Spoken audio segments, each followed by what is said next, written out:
আসসালামু আলাইকুম। আমি বৈষম্য বিরোধী ছাত্র আন্দোলনের সাথে ছিলাম, এখন পর্যন্ত আছি এবং ইনশাল্লাহ ভবিষ্যতেও থাকবো।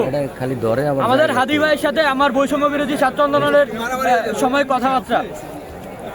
আমাদের হাদি ভাই অনেক ভালো মানুষ ছিলেন। আমরা অনেক ভারাক্রান্ত মন নিয়ে এখানে উপস্থিত হয়েছি আজ। আমরা বলে দিতে চাই, আমাদের প্রধানমন্ত্রী শেখ হাসিনা যখন ছিল,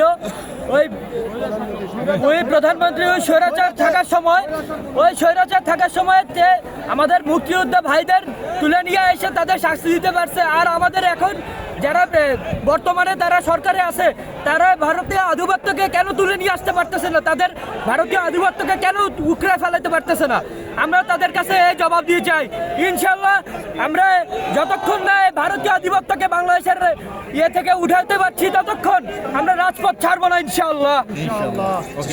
কথা হচ্ছে হাদি ভাইয়ের বিচার করতে হবে। হাদি ভাইয়ের বিচার বাংলার জমিনে করতে হবে এবং এই দাউদ করিম ফয়সালকে বাংলাদেশে ফিরে আনতে যা করার লাগে প্রশাসন তার ব্যবস্থা করতে হবে। আমাদের 24 ঘন্টা আলটিমেটাম দেওয়া ছিল প্রশাসনকে, প্রশাসন এটার ব্যবস্থা করতে পারে নাই। এখন এই দায়ভার প্রশাসনকে নিতে হবে। কিভাবে সে একটা ঢাকার মতো শহরে খুন করে পালিয়ে চলে গেল ইন্ডিয়ায়, এই প্রশাসনের দায়ভার নিতে হবে। যদি প্রশাসনের দায়ভার না নিতে পারে, হাদি ভাইয়ের এখন থেকে 24 ঘন্টার পর মধ্যে আলটিমেটাম দেওয়ার পর যেহেতু নিতে পারে না, তাদেরকে এই কার্যক্রম থেকে বহিষ্কার করা হবে, যাতে স্বরাষ্ট্রমন্ত্রীর পদত্যাগ করতে হবে। আরেকজন কে বলবেন? মোহাম্মদ হাদি সংসদে আসার মনোবাসনা পোষণ করেছিল, ঢাকা ৮ আসনের প্রার্থী ছিল, নির্বাচিত হয় নাই, কিন্তু সংসদে আজকে তারকে ঘিরে যে উৎসব, আমি মনে করি উনি বাংলাদেশের সংসদ সদস্য ঢাকা ৮ আসন থেকে হয়েছে। আজকের জানাজা মনে হয় জানাজা হবে এবং সেই সাথে তার একটা অভিনন্দন হয়ে যাবে। আমরা মনে করি নিরাপত্তাহীনতায় ভুগতেছে সংসদ সদস্য প্রার্থীরা।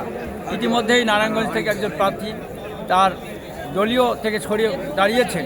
আমি মনে করি এই সংসদ এবারে বাছাইকৃত মানুষদেরকে বরণ করবে। এই জন্য মনে হয় আজকের এই জানাজার মধ্য দিয়ে আমরা দোয়া করব, যাতে সুন্দর মানুষ এই সংসদে আসতে পারে। কোনো অপশক্তি, কোনো ভেজাল মানুষ, গুন্ডা মাস্তান, ইয়াবাখোর, এরা যাতে সংসদে না আসতে পারে, এটা আমার দাবি। 29 গাইবান্ধা 1 সুন্দরগঞ্জ থেকে আমিও নির্বাচন করতেছি। দোয়া চাই সবাই।